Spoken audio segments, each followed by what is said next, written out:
In this segment of learning about state work and state legislatures, we're going to talk about terms. These seem basic, but honestly, they're confusing, and they took me time in my career to learn what all of them mean, always with the caveat that these terms might mean something different in your state. So it's important, or your state may not use these terms at all. So it's really important to check and learn how your legislative process works. But for the most part, I think they'll give you a good basis.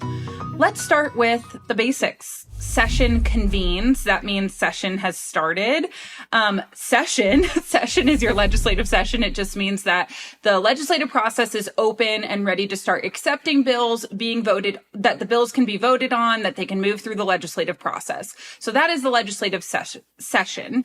Then there is your legislature, URE, which is the body of the state legislature. And then there's your legislator, which is your state rep or your state senator, or both, legislators, and that's ORS. So those two words are similar. They're often confusing. They are a bit of a tongue twister too, to make sure you're saying them correctly. But that is the basics of the legislature. So your legislative session is when bills are being heard. Legislature convening is when the legislative session starts. Legislative adjournment is when the legislature ends. That's also called sine and die. Sine and die is a phrase used, it's a Latin phrase, but it's used to say that session is over. We're ending session. So when you hear that, the Montana legislator signed and died, like that literally means session ended. It's a term that is used logistically on the floor, procedurally, and to make sure they're using the right terminology. However, most people would just say the session is over or the session adjourned. Then we get into some more specifics. There's committees and committee assignments, and those are the different committees represented in the legislature. Again, these are different from state to state, but there are some staples: Ways and Means, Judiciary, State Government, Health and Human Services, Education Committee. Those are kind of staples that we see transferable to most states, but every state has different committees. In my state, for example, we have agriculture, which is not a committee that we would see in Connecticut, for example, where the agricultural industry is so big here that we need a committee to talk about bills that pertain to it. So you have committees and committee assignments, and the committee assignment means two things. One, it means where is that state legislator assigned to which committee? So each legislator is assigned two committees that they will sit on, and they're then a voting member of that committee body. But then also, what committee assignment does your bill receive? And that's where your bill will go. Hearings are exactly what they sound like. It is a public ability to hear the bill. And so in a hearing, they're either allow for public comments, which allow the public to testify on the bill, or it's a hearing that doesn't have public comments and is the committee that is discussing the bill. It's in that committee assignment process and in the hearing process that you have what is called first reading. First reading means there is no action taken on the bill, but it is the first time that the bill is publicly read to a quorum or a majority of that committee.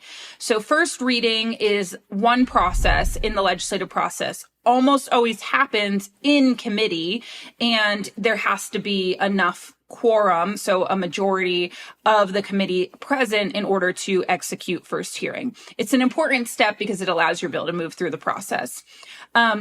Passing out of committee is when your bill passes out of committee, and that means it's alive. So two things happen to a bill in session. It either remains alive or it dies. And those two things are both very common depending on the bill. It's very common for bills to die, and majority of bills actually do die in sessions. And then, a minority of bills actually move forward. Let's talk about second and third reading while we're on the readings. So first reading is when the bill receives no public comment, no ability for amendments, but it is first heard. It is the first reading of the bill. It is the first time a quorum is hearing the language of the bill. Second reading is the opportunity where there is debate on the bill and there are amendments allowed to be added to the bill. So second reading is kind of the spunk of the legislative process. It's where bills are debated, where there's a lot of excitement, frustration, questions or answers on a bill. So second reading is when all the action happens. Second reading typically happens on the floor of the chamber that is hearing the bill. And then third reading is the final vote. So third reading, the bill is read once more. In some states, they do allow continued debate. In other states, by third reading, there is no debate allowed. It is just a yay or nay vote on the bill. So third reading is typically the final vote and either passage or dead.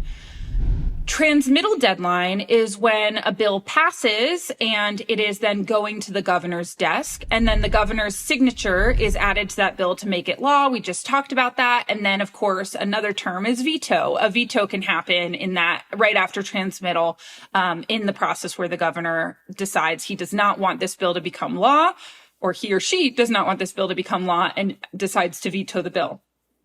That could trigger a veto override session. A veto override session is its own session to override the governor's vetoes. So typically the legislature will choose a handful of bills that they believe they can override and choose to engage in a veto override session, particularly for those bills.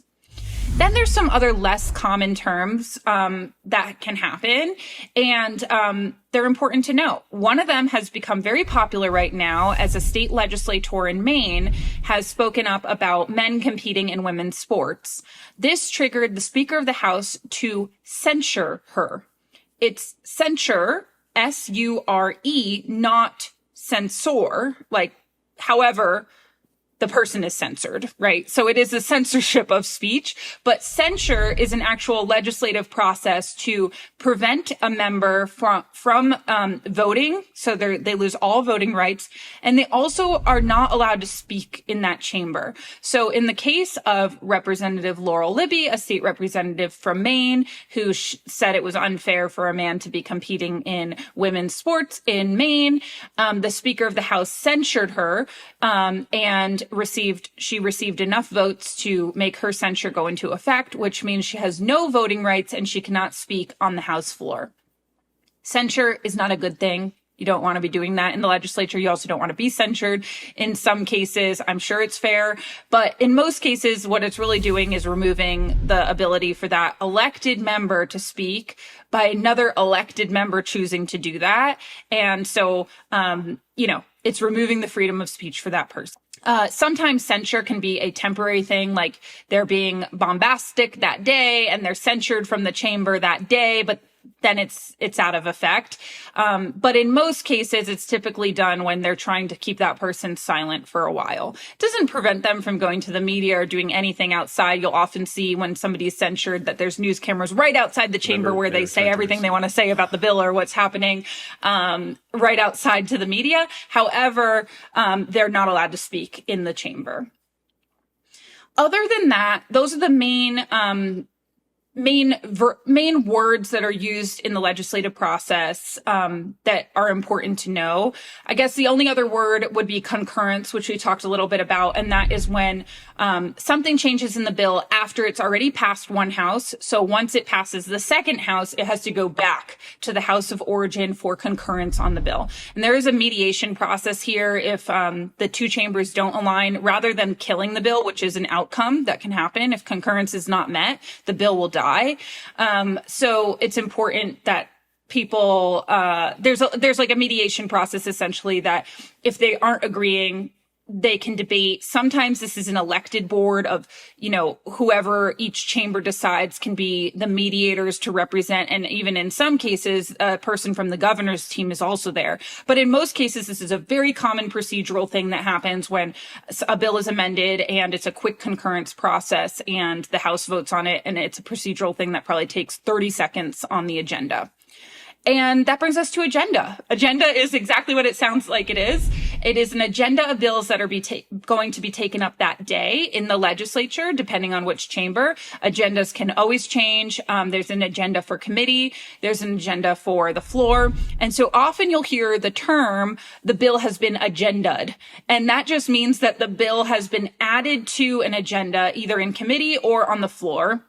And this is really important because it means your bill is proceeding in the process.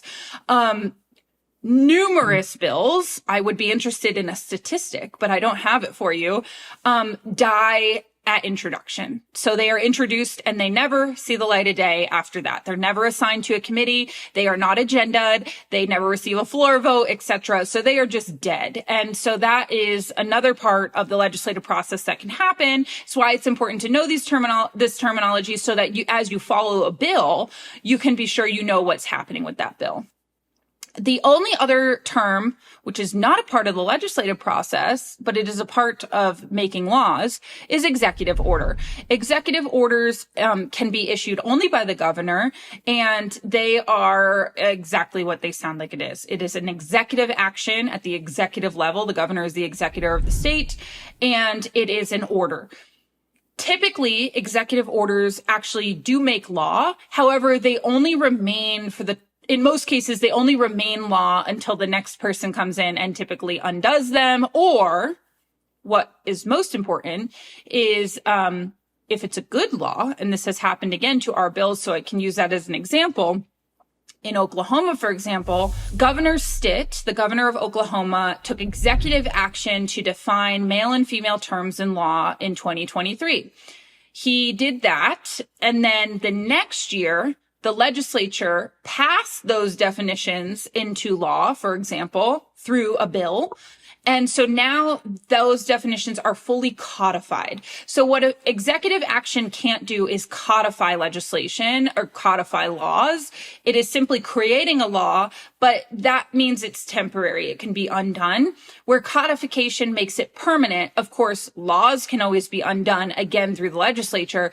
However, codification means that any undoing of that law would either have to be done through courts ruling that they are not viable or through the legislature deciding to unravel those laws. So codification is another good term to know, and that just means that the legislature has codified that language into law.